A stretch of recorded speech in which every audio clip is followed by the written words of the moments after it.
Good morning. Ay, good afternoon na di ay. Andito ako sa Dongke kasi nagmalingki ako ng good for 1 month na mga karne. Ay guys, kung pupunta kayo dito, no, kung may plano kayong magbakasyon dito sa Japan, just for example lang naman, no, subukan nyo itong gummy na ito. Sobrang, hindi naman siya sobra, pero naging paborit ko siya.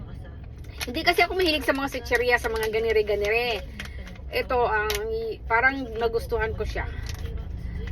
Ayan oh, may nakasulat. Alam nyo ba, Chara, pag ganyan yung drawing na naka-display dyan, ibig sabihin ay parang malaki yung percent na nilagay dito, hinalo dito yung melon.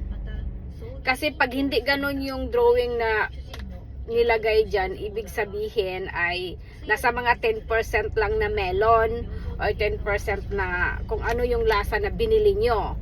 So ito ay nasa mga, hindi naman siya umabot ng 100% or 100%, kaya mas masarap. Ipapaliwanag ko sa susunod kasi sabog ang aking utak ngayon. So ganyan siya oh. Yung kamay natin. Edible ito ha, edible. Nakakain yan. Yan.